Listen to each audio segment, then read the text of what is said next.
할렐루야. 누가복음 23장 1절에서 12절까지 우리 함께 한 절씩 교독하겠습니다. 23장. 무리가 다 일어나 예수를 빌라도에게 끌고 가서 고발하여 이르되 우리가 이 사람을 보매 우리 백성을 미혹하고 가이사에 세금 바치는 것을 금하며 자칭 왕 그리스도라 하더이다 하니, 빌라도가 예수께 물어 이르되 네가 유대인의 왕이냐? 대답하여 이르시되 내 말이 옳도다. 빌라도가 대제사장들과 무리에게 이르되 내가 보니 이 사람에게 죄가 없도다 하니, 무리가 더욱 강하게 말하되 그가 온 유대에서 가르치고 갈릴리에서부터 시작하여 여기까지 와서 백성을 소동하게 하나이다.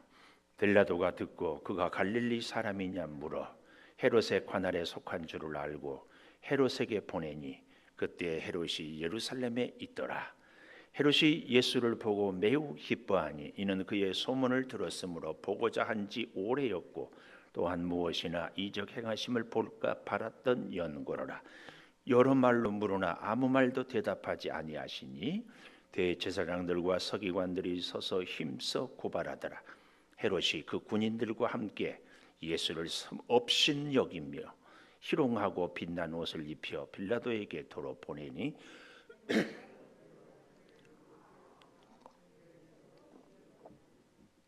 아멘. 오늘 또 수요 예배를 드리는 은송아, 너는 하나님의 보석이다. 보석이다. 변함없이 수요 예배를 드리는 집사님은 하나님의 보석입니다. 보석입니다. 보석입니다. 이 모든 것이 주님의 은혜입니다. 아멘. 아멘. 우리 고재원 청년은 이거 잘 안 해봤는가? 처음에는 나를 하나님의 보석으로, 두 번째는 옆에 계신 분을 하나님의 보석으로. 이것이 우리의 자랑이 아니라 하나님의 은혜입니다. 우리 정호숙 집사님께서 수술을 잘 마치고 회복실로 옮기고 아마 지금쯤은 일반 병실로 옮기지 않았나 싶습니다. 계속해서 기도해 주시고, 또 우리 고남영 집사님 고생했는데 오늘 저녁에 이렇게 보니까 뒤에 와서 막 쫓아가서 악수하고 싶었는데 하여튼 건강 이렇게 회복하고, 여러분들 점점 건강을 회복하고 또 더욱 주 앞에 가까이 나올 수 있게 되기를 축복합니다. 오늘 저는 제목을 고발당해도 침묵 고발을 당하면은 아니라고 변호해야 되고, 내가 그런 사람이 아니라고 증명해야 되고, 여기저기 사람들과 혹은 증거를 갖다 보이며 내가 이런 사람이 이런 일이 없다 할 텐데, 우리 예수님은 고발을 당하고 모함을 당해도 침묵을. 자, 보십시다. 그 첫째로 1절에서 5절까지의 총 내용이 끌고 가서 고발하는 무리들. 끌고 가서, 여기 1절에 보십시오. 무리가 다 일어나 예수를 빌라도에게 끌고 가서 고발하여. 무리. 이 무리는 사실은 바로 며칠 전 종려나무 종려주일에 예루살렘에 들어오는 예수님을, 나귀 타고 오신 예수님을 환영하고 옷을 벗어 깔고 종려나무 가지를 흔들었던 그런 사람들이 이 가운데 있을 겁니다. 그 무리들이 다 일어났다. 많은 무리들을 강조하고 있죠. 다 일어나 예수를 빌라도에게 끌고 갔다. 왜 빌라도에게 끌고 와요? 유대인 법정에서, 대제사장의 뜰에서 이들은 이미 예수님을 죽일 죄를 자기들이 만들었습니다. 그리고 이제 빌라도에게 끌고 가는 것은 로마가 당시 식민지 지배하는 나라들에게 사형을 죽이는 고난은 허락하지 않았어요. 왜냐하면 가다가다가는 로마 시민들을 죽여버릴 수 있거든요. 그래서 절대로 그것만은 금해서 이 사람을 죽이기 위하여서 빌라도에게 끌고 갔다, 그 얘기입니다. 근데 빌라도의 이름의 뜻은요, 창을 가진 자. 빌라도는 창을 가진 자. 원래 이 총독은 대략 우리나라 대통령 5년 단임처럼 5년 단위로 하고, 그 전에도 잘못하면 로마의 가이사 아우구스토가 소환하면 끝인데, 이 빌라도는 얼마나 로마 정권에는 아부를 잘하고 또 유대 백성들을 잔인하게 억압을 탄압을 했던지 10년 이상 총독 노릇을 역사적으로 한 것으로 이렇게 볼 수 있습니다. 그런데 이제 우리가 잘 보면 아는 것처럼 빌라도는 아주 뭐라고 해야 될까요? 야비하다고 해야 되겠죠. 뭐 자기 어떤 소신이 있는 것도 아니고, 하여튼 그 자리만 지키기 위해서 사람들의 밀란을 일어나지 않도록, 왜냐하면 밀란이 일어나면 로마 본국에 소환되기 때문에 여기에, 그래서 자기 소신도 버리고 그냥 이렇게, 그래서 사실은 지도자의 자리에 있는 사람들이 절대 가져야 되는 것이 뭐예요? 대의, 혹은 justification, 정의, 공의가 꼭 있어야 되거든요. 이 공의는 사람들을 차별하지 않고 어떤 지역이나 혹은 정책이나 그 무엇도 사리사욕을 앞세우지 않고 공명정대해야 되죠. 이 대의가 지도자에게는 꼭 있어야 됩니다.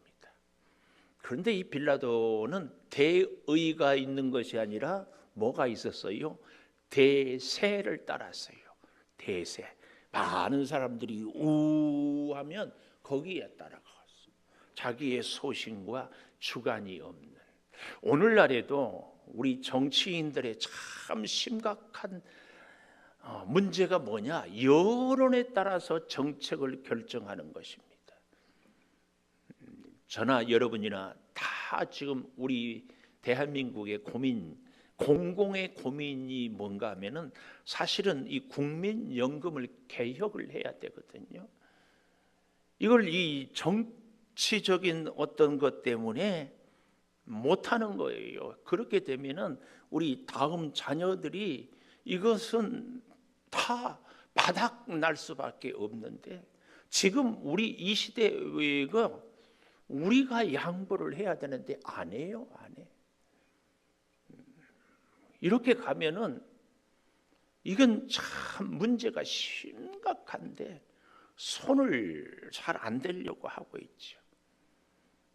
새로 시작하는 정부가 욕을 먹더라도 이런 것들은 바로 개혁을 할 수 있도록 우리가 지지하고 우리가 기도하고 우리가 힘을 모아야 됩니다.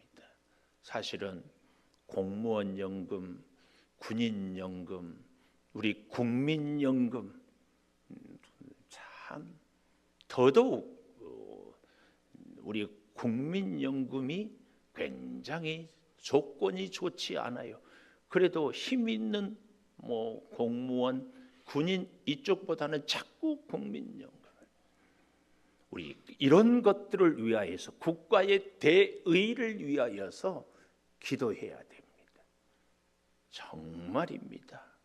또한 이 정말 이 기업을 살리고 국가 경제를 살리기 위해서요, 사실은 이 노조에 대해서도 기업을 살리고 나라를 살리고 그리고 우리 노조 개인의 인권을 살려야 되는 이런 일들도 우리가 기도해야 됩니다. 하청 줘가지고 우리가 뉴스에 볼 때마다 정말 위험한 일에 목숨을 잃었는데도 이 기업들이 책임을 안 지는 이런 것들도 참 문제예요. 분명하게 책임을 물어야 그런 일들을 하지 않죠. 또 동시에 노조는 나라를, 기업을 이렇게 먼저 살려야 되는 이런 것들. 근데 다 자기 개인의 욕심만 채우고 있지. 여러분, 우리는 이런 것들을 위하여서 객관적인 대의의 눈을 갖고 보면서 기도 꼭 해야 됩니다. 우리나라 다음 세대 결혼도 하지 않죠. 헐령 결혼해도 애들을 낳지 않죠. 그럴 수밖에 없는 게, 젊은 청년들한테 물어보면은 직장 잡기도 어렵고 내 생활도 힘든데 어떻게 결혼하고 애를 낳을 수 있는가에 대하여서, 참 이런 문제들에 대해서 우리 나라가, 가까이는 정부가, 아니 우리 온 국민이 100년 대계, 아니 1000년 대계를 보면서 하나씩 하나씩 이걸 할 수 있어야 됩니다. 우리나라가 뭐 선진국 대열에 들어섰다고 자랑하고 있는데, 미안하지만 저나 여러분이나 선진국에 들어섰다고 우리의 생활이 좋아진 게 뭐가 있는가? 참 기가 막힌 일이거든요. 그래서 여러분들, 우리 개인의 기도 제목을 갖고도 기도해야 되지만 나라와 민족을 위해서도 우리가 함께 바른 공의를 찾아가기 위하여서 기도를 참 많이 해야 됩니다. 꼭 같이 기도해야 돼요. 특별히 그럴 리가 없겠지만 제가 몇몇 분들하고 얘기해 보는 게, 이 대통령 당선인이 자꾸 청와대를 아니고 다른 데를 가려고 하는데, 물증은 없는데 심증이 누가 청와대 가지 마라고 해가지고 안 가려고 하는 거 아닌가, 얘기하는 사람들마다 그런 얘기를 해요. 예수를 안 믿는 사람들까지도. 이런 일들을 위해서도, 그러면서 한결같이 그 수백억 수천억 이사 비용이 들 텐데, 그것이면은 1억씩만 해도 1000명에게 소상공인들 나눠줄 수 있는 게 1000억 아니겠어요?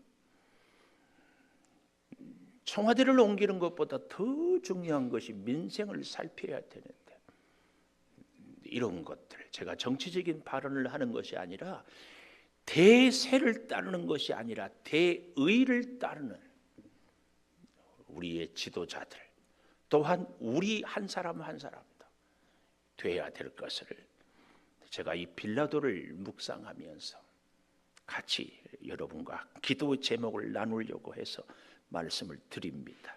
자, 고발하여 우리가 이 사람을 보매 하면서요, 죄를 얘기합니다. 첫 번째 죄가 뭐예요?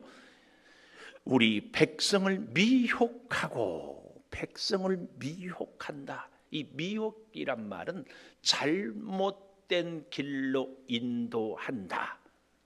미혹, 잘못된 길로 인도한다, 혹은 유혹한다, 그런 말입니다. 예수님을 향하여서 백성을 미혹한다고, 무슨 근거로 이런 얘기를 하는지 몰라요. 정말 기가 막혀요. 또 두 번째 죄목이 뭐예요? 가이사에게 세금을 바치는 것을 금하며 그랬어요. 가이사에게 세금을 바치는 것을 금한다. 그런데 금하지 않았죠. 우리가 누가복음 20장 25절을 참고로 해도 예수님은 뭐라고 그랬어요? 가이사의 것은 가이사에게, 하나님의 것은 하나님에게 바치라 했지.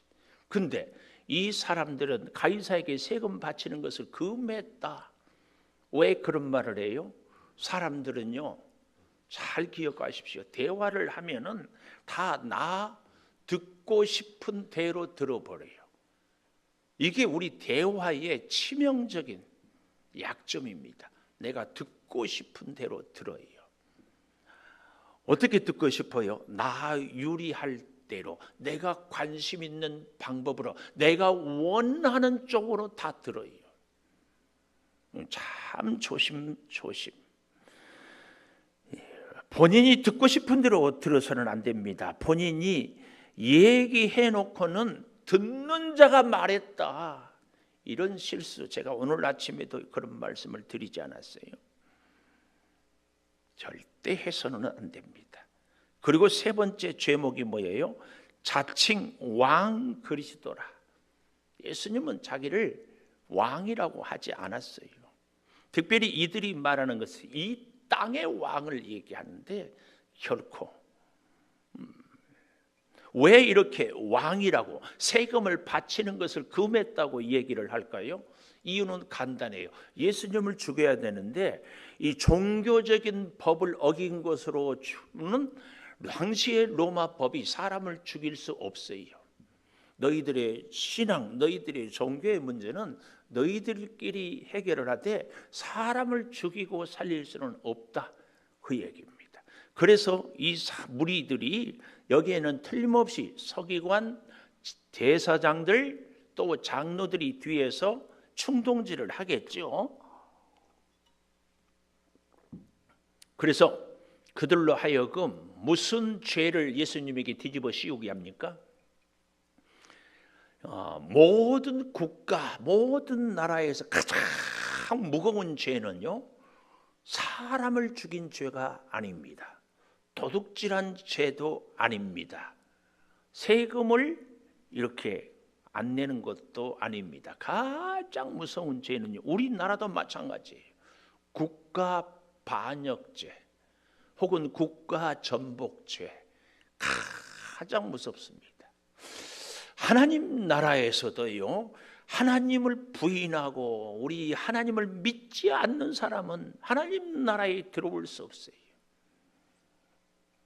우리가 이 독재 정권 시절에 이런 예수님을 사실은 재판하는 것처럼 1심 고등법원, 2심, 3심 대법원 거치지 않고 군사재판이라는 미명하에 얼마나 많은 민주 인사들을 그냥 처형했는지 몰라요. 기가 막힌 일들이 우리 우리 현대사의 아픔이 참 있습니다. 요 세 가지. 그래서 로마 정부를 전복하려고 가이사 아우구스도를 반역한 것으로 예수님을 죄를 뒤집어 씌워요. 이 세 가지 죄로. 그러니까 이 세 가지 죄는요, 이 사람들은 종교적인 죄로 뒤집어 씌우는 게 아니고 여기 백성을 미혹해서 뭘 합니까? 반역을 일으키는 거예요. 세금을 바치지 말라고 해가지고 로마 정부를 부인하는 거예요. 그리고 자칭 왕이라, 내가 왕이다. 왕은 가이사 한 사람인데, 이런 식으로 얘기를 합니다. 여기에 대해서 빌라도가 예수께 물어 네가 유대인의 왕이냐? 대답하여 이르시되 내 말이 옳도다. 우리가 이 본문이 조금 헷갈리죠. 앞뒤가 문맥이 맞지 않습니다. 네가 유대인의 왕이냐? 그러니까 예수님이 대답하여 이르시되 내 말이 옳도다. 이 내 말이 옳도다, 이 말이 유대인의 왕이란 질문에 대해서 긍정의 답인지 부정의 답인지 참 애매모호하다. 어떻게 생각하세요, 여러분은? 네가 유대인의 왕이냐? 빌라도의 질문에 예수님의 대답은 네 말이 옳도다. 이 말이 긍정입니까, 부정입니까? 우리는 이렇게 긍정인지 부정인지 내용이 애매할 때는 어디서 답을 찾아야 돼요? 문맥에서. 그래서 앞뒤 전후를 잘 살피는 것이 성경을 잘 우리가 이해하는 비밀입니다. 비밀. 그래서 성경은요, 은혜스러운 구절만 읽어도 안 되고 내가 좋아하는 말씀만 보아서도 안 됩니다. 창세기에서 계시록까지 전체를 잘 이렇게 보고 또 보고 또 보고 할 필요가 꼭 있습니다. 자, 네 말이 옳도다. 빌라도가 나가서 제사장들과 무리에게 이르되 4절 내가 보니 이 사람에게 죄가 없도다. 너무 놀라운 것은 예수님의 무죄를 누가 증명합니까? 첫 번째로 누가? 빌라도가. 그리고 저 아래에 내려가 보면은 헤롯이 도로 보내니 11절 마지막에 보내니 이 말은 헤롯이 보기에도 예수님이 죄가 없었다. 그러니까 참 아이러니하지요. 하나님을 잘 믿는다고 하는 같은 민족인 제사장들, 장로들, 서기관들은 자기 민족이요 자기 형제인 예수님을 죽이려고 하고, 로마 총독 빌라도가 죄가 없다고 증거를 하고, 두 번째로는 헤롯 왕, 이 헤롯이 누구예요? 세례 요한을 죽였던 헤롯 안티바스. 예수님이 태어날 때 2살 아래의 사내아이를 다 죽였던 그 헤롯은 헤롯 대왕이고, 예수님이 십자가에 죽으실 때는 그 헤롯 대왕의 세 아들들이 분봉왕 노릇들을 하고 있는 그 헤롯입니다. 헤롯. 참 이방인 빌라도 총독이, 헤롯이 예수님은 죄가 없다고 증명을 지금 하고 있습니다. 그러니까 자기 민족 같으면 자기 민족을 감싼다고 할지만, 지극히 객관적이고 공정할 수 있는 것이 빌라도의 무죄 증언, 헤롯의 무죄 증언이다.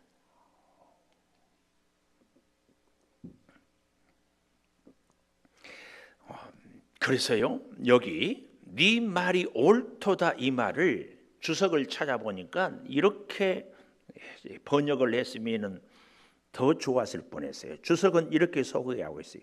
네가 그렇다고 말하였구나. 네 말이 옳도다 이 말은 내가 한 말이 아니라 빌라도 네가 한 말이다, 그 얘기. 좀 더 정확하게 얘기하면 이스라엘 백성들이 유대인의 왕이라고 했지 내가 왕이라고 하지 않았다. 네가, 빌라도 지금 네가 그 말을 하냐. 그러니까 빌라도가 이 말을 예수님으로부터 들을 때에 그들이 고발하는 그 세 가지, 백성을 미혹하고 세금을 바치는 것을 금하고 자칭 왕 그리스도라고 하랬다는 말은 전혀 근거 없는, 저들이 무리들이 모함하려고 하는 말이다. 당시에 빌라도는요, 역사를 읽어보면은 예루살렘 성전에 로마 병정들을 투입시켰어요. 성전은 레인들, 좀 더 정확하게는 제사장들 아니면 들어갈 수 없는데, 이 로마 병정들을 투입시킴으로 인하여서 이 밀란이 일어날 정도로 유대인들이 이 빌라도에 대한 반감을 굉장히 갖고 있어요. 그들이 반란을 일으키면 이 빌라도의 자리가 위태로운 거예요. 그래서 빌라도가 노심초사해서 무리들의 말을 거역할 수가 없어요. 그럼에도 예수님이 죄가 없는 것은 분명하니까 죄가 없다고 지금 이야기를 하고 있다, 그 말이에요. 죄가 없도다, 그 말이에요. 죄가 없다. 이 죄라는 말은요, 헬라어로 아이티온이란 말인데요, 이 말은 결과를 가져오는 원인이 되는 죄, 원인 제공되는 죄, 그런 죄를 이야기하고 있습니다. 그러니까 빌라도가 보니까 예수님이 이런저런 죄를 지을 만한 원인 제공을 하나도 한 것이 없다, 지금 그 얘기입니다. 그러니까 어떻게 해요?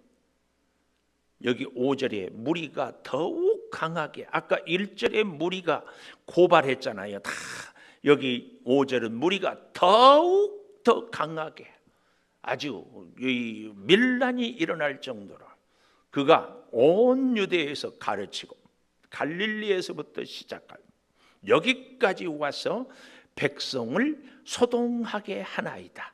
이 소동, 자극하고 있다, 그 말씀입니다. 아까는 백성을 미혹했다, 잘못된 길로 유혹했다, 이 말인데, 이제는 더 강력하게 시끄럽게 지금 이렇게 하고 있다. 그 얘기를 지금 하고 있습니다.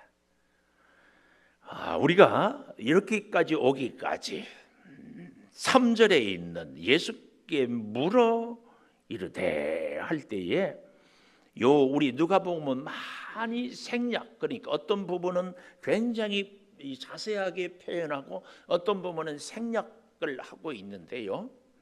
오늘 이 본문을 아주 섬세하게 기록한 복음서가 요한복음입니다. 그래서 우리는 아무리 급해도 이 요한복음을 좀 찾아가 볼 필요가 있더라. 요한복음 18장 한번 가보십시다. 누가복음 다음에 요한복음이잖아요. 18장. 요한복음 18장 33절 보십시오. 이에 빌라도가 다시 관정에 들어가 예수를 불러 이르되, 그러니까 나가서 무리한테 얘기하고 다시 예수님한테 들어와서 묻고 지금 빌라도가 그러고 있다 그 말이에요. 왜요? 잘못 무리들한테 예수님을 같이 있게 했다가는 예수님을 죽일지도 모르기 때문에 예수를 불러 이르되 네가 유대인의 왕이냐? 34절 예수께서 대답하시되 이는 내가 스스로 하는 말이냐 다른 사람들이 나에 대하여 네게 한 말이냐? 요한복음은 더 자세하게 빌라도에게 네 말이냐 무리들의 말이냐 그 말이에요. 35절 같이 읽어볼까요? 시작. 빌라도가 대답하되 내가 유대인이냐? 내 나라 사람과 대제사장들이 너를 내게 넘겼으니 네가 무엇을 하였느냐? 내가 유대인이어서 너를 왕이라고 하겠느냐? 네 나라 사람들이 그랬는데 네가 무슨 잘못을 했느냐? 이 말이 무엇을 하였느냐 그 말입니다. 그때 예수님이 대답하시되 36절 또 시작. 내 나라는 이 세상에 속한 것이 아니니라. 만일 내 나라가 이 세상에 속한 것이 어떠라면 내 종들이 싸워 나로 유대인들에게 넘겨지지 않게 하였으리라. 이제 내 나라는 여기에 속한 것이 아니니라. 계속 봅니다. 37절 시작. 빌라도가 이르되 그러면 내가 왕이 아니냐?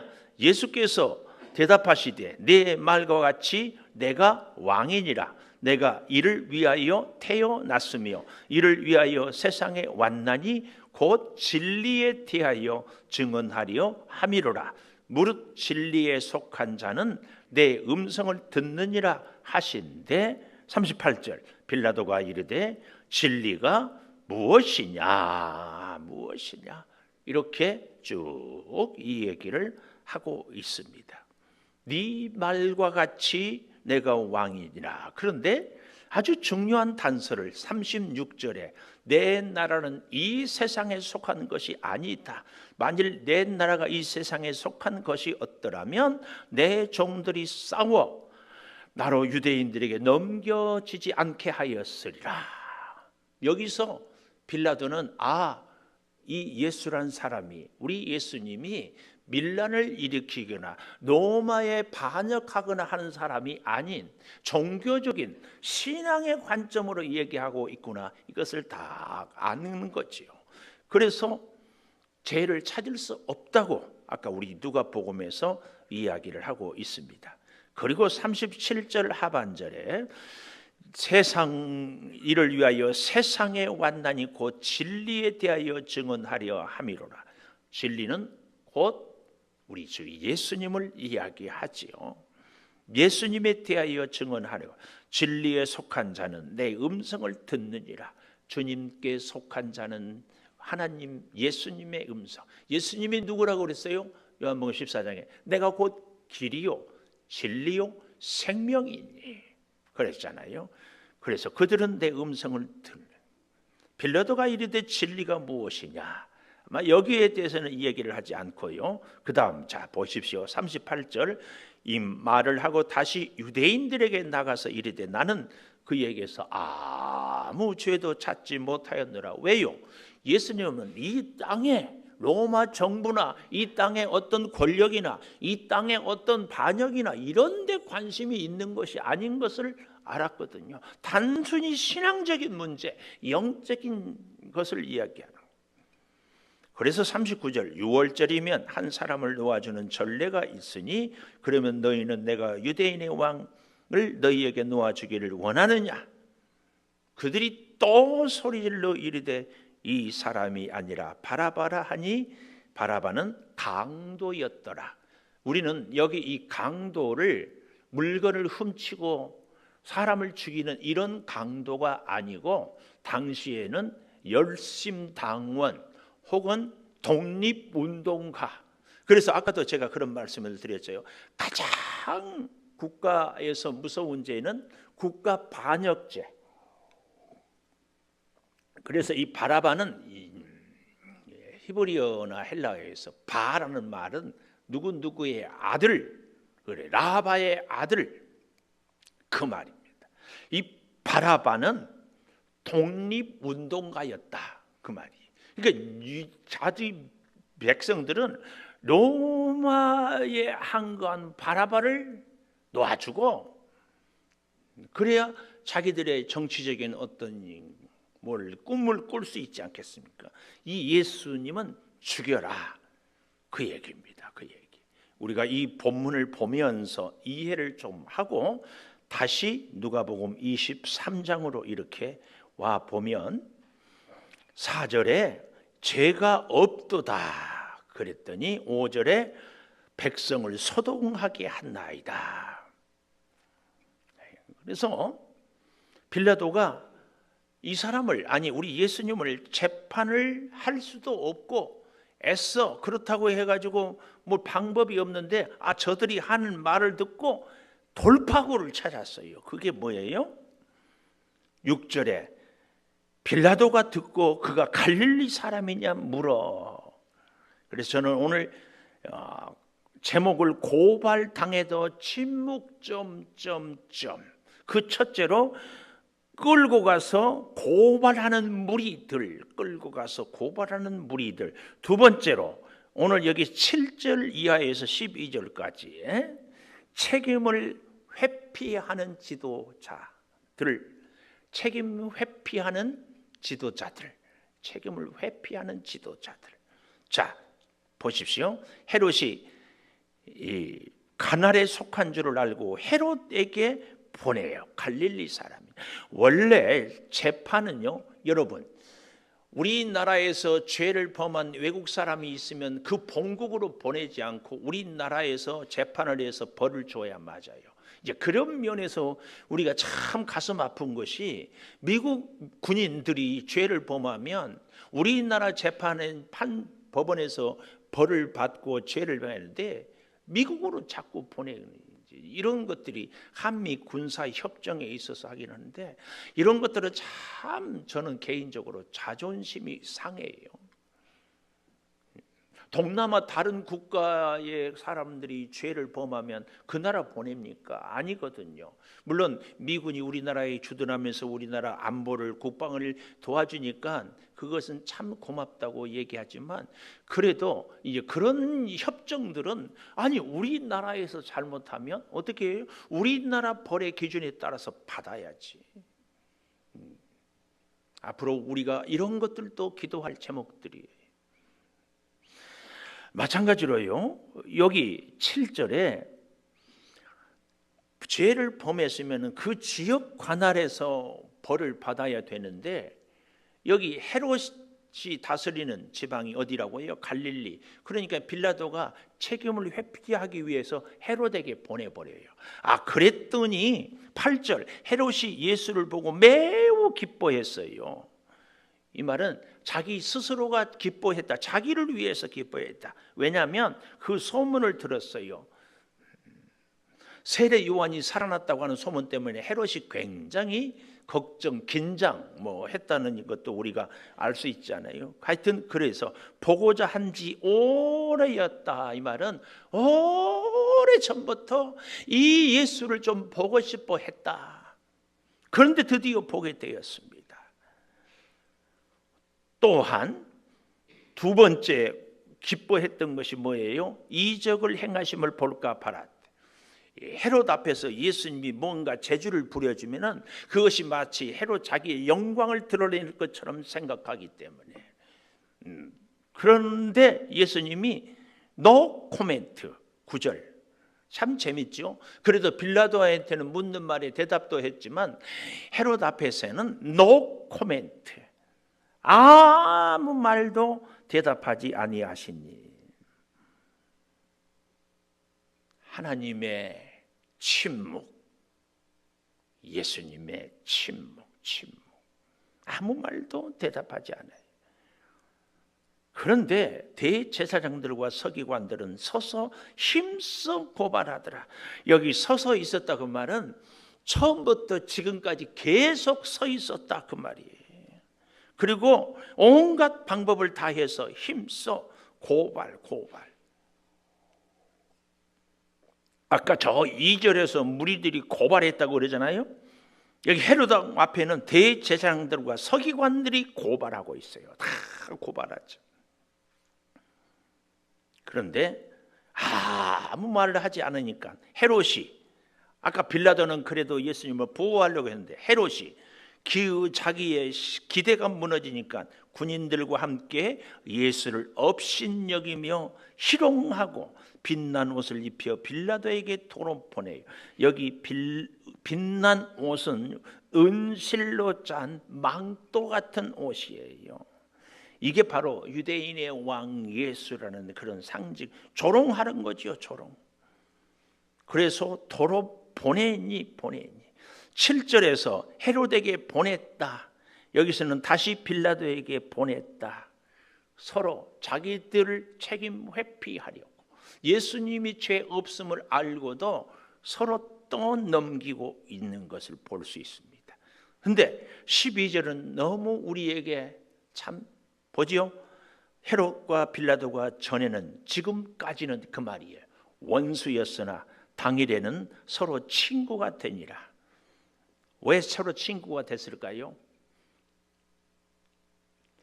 빌라도는 책임을 회피하고 헤롯은 자기의 호기심을 가졌고, 그래서 서로 미루어요. 빌라도는 헤롯에게 헤롯 왕 네가 좀 해봐라 이렇게 인정해 준 걸로 생각하고, 헤롯이 다시 빌라도에게 보내니까 헤롯은 또 빌라도에 보내므로 빌라도 자기가 인정받는 걸로 생각을 하는 거죠. 빌라도는 로마의 총독이기 때문에, 헤롯은 유대인들의 분봉왕이기 때문에 서로, 우리로 말하면 2조 500년의 고종 황제 헤롯, 이토 히로부미 일본의 총독 빌라도, 이렇게 우리가 이해하면 조금 쉬울죠. 그런데 예수님 때문에 서로 친구가 돼요. 친구가. 참 기가 막힌 얘기죠. 우리 인생은요, 선택의 연속입니다. 사실은요, 인생을 정말 복되게 살려면요, 선택을 잘해야 됩니다. 요즘은 뭐 그런 말이 있더라고요. 결정장애. 점심에 뭘 먹을까 그러면은 짜장면 먹을까, 우동 먹을까, 짬뽕 먹을까, 비빔밥 먹을까, 칼국수 먹을까, 탕수육 먹을까 해도 뭐 결정을 못해요. 결정. 꼭 물어보고 싶어. 이승훈 집사님은 누가 결정해요? 외식할 때? 뭘 뒤를 돌아봐요. 에? 애들이 결정. 세민이 그래요? 참 민주적이네.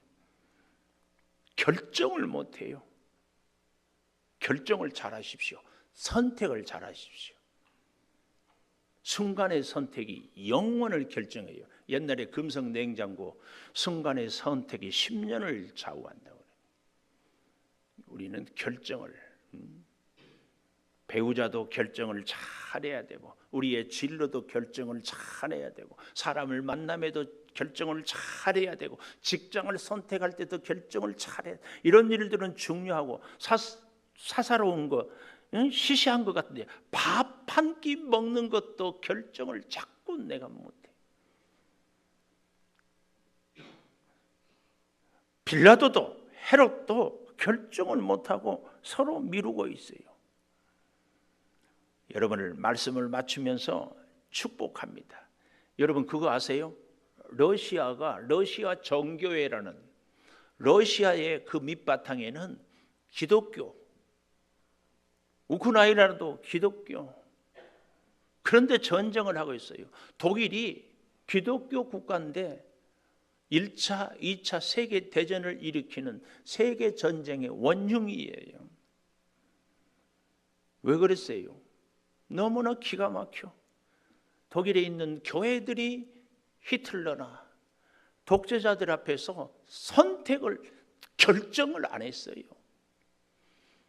그리고 다 히틀러를 따라가는 거예요. 선택.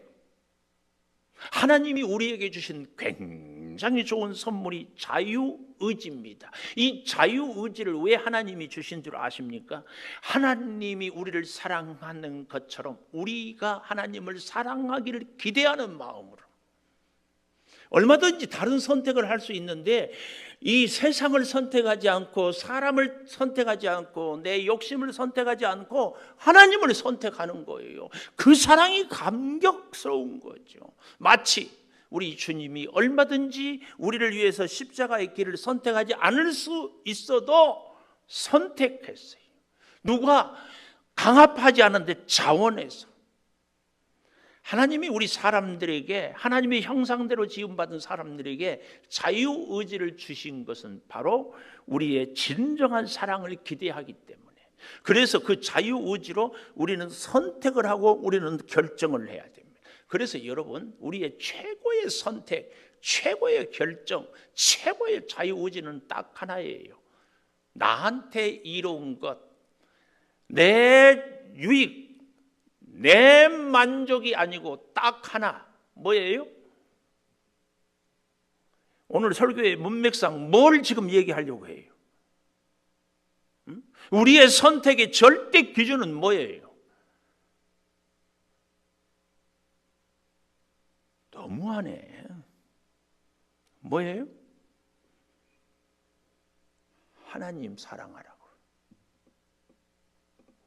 짬뽕을 먹을까 짜장을 먹을까 뭐든지 상관은 없겠지만 그런 순간도 나는 하나님 사랑하기 때문에 짬뽕을 먹는다, 짜장을 먹는다. 이렇게 시작을 해야 돼요. 전공을 선택할 때 나는 이과를 갈 것인가? 세민이 문과예요, 이과예요? 이과요? 그렇구나. 나는 삼과였는데. 개그. 요즘은 뭐 통합으로 이렇게 시험 한다고 뭐 그러대요. 그렇죠? 문과생들도 의대 갈 수 있고 뭐 이렇게. 근데 진로를 선택할 때도 왜 이과를 택했어요? 왜? 취직해야 되니까. 지금부터는 그렇게 선택하지 말고 하나님이 뭘 기뻐할 것인가? 이렇게 선택을 하세요. 취직하면은 하나님의 영광을, 취직해서 돈 벌면은 뭐 하려고? 하나님을 위하여. 모든 선택의 기준은 하나님이 딱 돼야 돼요. 이쪽 오른쪽에서만 아멘이 나오네. 우리의 언제든지 가장 확실한 선택은 이 원칙이 딱 있으면 됩니다. 왜 우리가 건강해야 돼요? 하나님을 위하려고. 이승훈 집사님 왜 운동 헬스하고 열심히 운동해요? 하나님 위하여서? 아닌데 석자씨 넉자 되게 하려고 하는 것 같은데. 분명히 해야 돼요. 분명히. 항상 우리의 선택에, 우리의 결정에, 우리의 자유의지의 결론은 하나님을 위하여. 고린도전서 10장 31절 태우원. 어렵지 않아요. 어렵지 않아. 단순 명쾌. 너무 명쾌해요. 왜 열심히 살아요? 하나님을 위하여. 이렇게 끝까지 입 꾹 다물고 막 그럼 설교를 끝낼 수가 없어. 우리의 모든 행동의 기준은 하나님을 위하여. 아멘. 더 세게 소리 질러야 돼. 죽으나 사나, 사나 죽으나 날 위해 피 흘리신 내 주님의 것이요. 반주해 주시고 한 1분만 정말 우리는 결정장애를 앓고 있다면 오늘 다 잊어버려도 좋아요. 선택, 고발당해도 침묵하신 주님, 하나님의 그 사명을 이루기 위하여서 고발하는 무리들 앞에서도, 책임을 회피하는 빌라도 앞에서도 주님 하나님의 뜻을 위하여 때로는 말씀을, 때로는 침묵을, 아버지 하나님, 우리 인생의 궁극적인 목적이, 모든 삶의 대원칙이 하나님을 기쁘게 하고 하나님의 뜻을 이루고 하나님 말씀에 순종하며 살기를 원하오니 주여 붙잡아 주시옵소서. 우리의 직장생활도 하나님을 위하여, 우리를 자녀를 양육하는 것도 우리가 학업에 최선을 다하고, 우리가 건강해야 되는 것도, 우리가 부지런하고 열심히 살아야 되는 것도, 아버지 하나님, 하나님을 위하는 우리의 삶이 되어야 하오니 이 대원칙이 결코 흔들리지 않게 하여 주시옵소서. 연약한 육체를 고쳐주시되 하나님을 위하여 살게 하여 주시고, 우리의 사업이 형통하게 하여 주시되 하나님을 위하는 기업이 되게 하여 주시며, 우리의 가정이 화목하되 하나님을 위한 화목이 되게 하여 주시옵소서. 주의 몸된 교회가, 교회들이 나라와 민족을 위할 때 하나님의 나라를 세워서 하나님의 공의를 세워 갈 수 있는 온 나라가 되게 하여 주시옵소서. 주님 함께하여 주시옵소서. 지금은 우리 주 예수 그리스도의 은혜와 아버지 하나님의 무한하신 사랑과 성령의 감화 감동하심이 이제로부터 영원토록 함께하시옵기를 간절히 축원하옵나이다. 아멘.